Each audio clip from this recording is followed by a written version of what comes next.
occasionally you get an innocent person who's found guilty, and we have some famous cases in the UK in my lifetime where after the person's been strung up, this is the Queen's job. She says, oh dear, she writes to Mum and Dad or say, I'm so sorry, you know, we hanged your father, but in fact now we've got strong evidence he wasn't guilty. Sorry, you know, here's a nice letter signed by the Queen.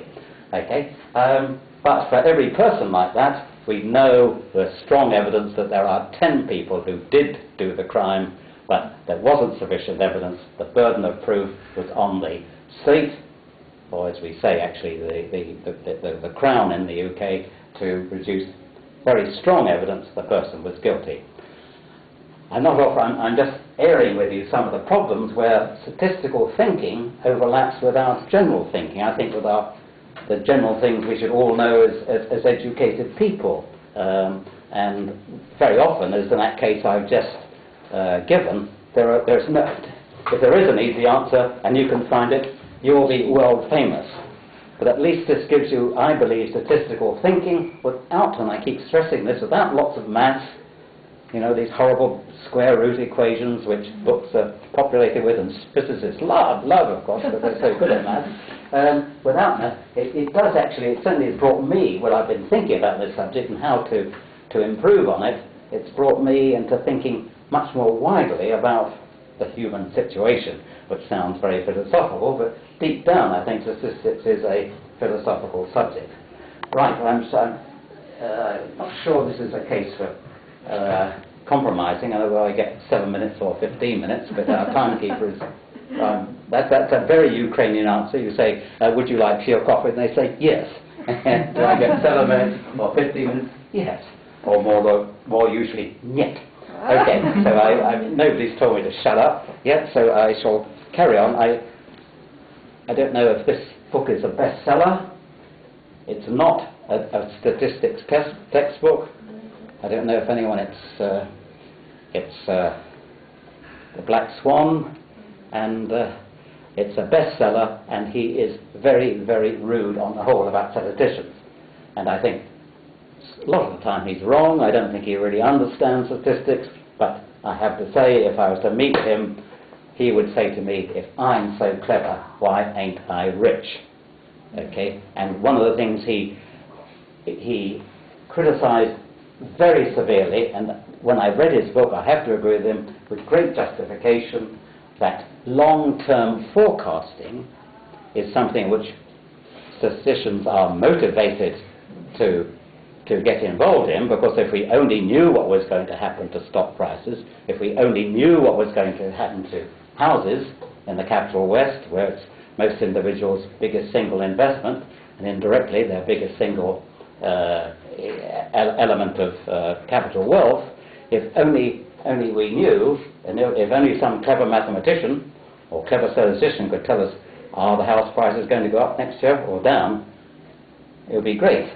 But of course, apart from anything else, that is a competitive situation, and if everyone thinks that house prices, everyone is so sure that house prices are going to go up next year, they'll all go out and buy them. What happens, the way the stock market works, the prices will go up. So this is the way the stock market works, and at that level it's a very fair, if rather cruel system, which I think is generally true of capitalism. But this man, unlike me and people who go around teaching statistics, has actually, as they used to say in Texas, he's been there, done it, and got the T-shirt. He actually worked for some years in Wall Street, which you probably know is the center of finance in New York, and he made a lot of money. But he confesses in his book what was his secret, and people say, oh, you know, oh, Mr. Tully, you know, how do you do this? And he said, I have no technique, you know, I just sort of, I do this, and if nothing else, I say, well, the price of this stock tomorrow will be the same as today.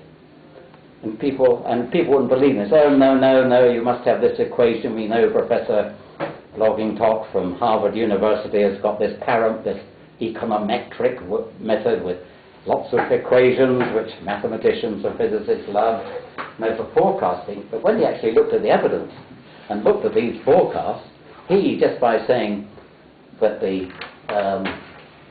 that he was a better forecaster simply because he sat and said, well, I think so. And the other thing he did, which I'm sure you young people would say, he wouldn't go around, as people in Ukraine tend to do, because they're gossiping or driving a car, and driving a car at 80 miles an hour doesn't seem to sufficiently absorb their mental capacity, so they have to be on the phone at the same time.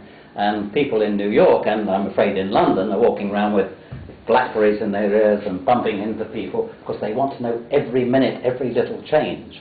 And he argues, forget about it. With the most, and this will appeal to young people, he said that if inasmuch as there is any secret of success, go to lots of parties.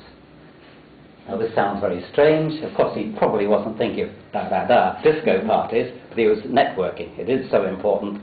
He would go to places, he'd go to pubs where he'd know that other people in the forecasting or in the business world would go, and he would overhear somebody saying, oh, where's old Smith today? Haven't seen him for a few days. He's usually down here enjoying his pint of beer. And they say, oh, I think he said he was going up to Scotland. Oh, is he? Harmless little comment, but there's a little bit of information. Why should Smith have gone up to Scotland? There's a rumour I've read somewhere else in the paper that there's a merger about possibly being contemplated for a big Scottish engineering firm. But he doesn't say, because he doesn't want his friends to say, oh, he says, oh, yes, good, have another pint of beer. And where's old Carruthers today? Okay, he's gone off to Kiev. That's what he says internally. Okay, so this is the way the stock market works. So it's a great book, this. You won't find any equations, or if you do, he's only put them there to say what a load of rubbish it is. But he says a lot of wrong things, but it's good, again, for your critical reasoning, perhaps to think where he is a journalist and not an academic writer, and he does, I think, overstep the mark. But he does a lot of things which merits, I suggest, very serious consideration. Okay, well, everyone has been smiling, and if I had any more time, I'd give away one of the great secrets of my public speaking success, which I owe to a British lawyer many years ago, who was a very powerful speaker in court, and he came to Ukraine and he said, look, I speak for a living, please don't call upon me to speak. I just want to come and drink the vodka, meet the pretty girls, see the sights. But sure enough, he went to a dinner, and the hostess said in a charming way, I said, here we have Mr. Smith. I know you've all heard about him. He's a very famous, a very successful lawyer in London, and I did promise that he wouldn't say anything, but I'm sure now he's here, he would love just to give us a few words. And so, this good lawyer, he'd anticipated this, and he thought he might be asked to speak, so he got up and said, well, ladies and gentlemen, thank you. I was afraid, I did forecast that I might be called upon to speak, and as in my situation tonight, I wasn't sure whether I was supposed to give a long speech or a short speech. And he said, as I am now, I'm still not sure if I'm supposed to be giving a long speech or a short speech, so I tell you what, I'm going to give you both. That feels hard. And he said, okay, I'll give you the short speech first. And that was thank you. And the long speech was thank you very much. And he said,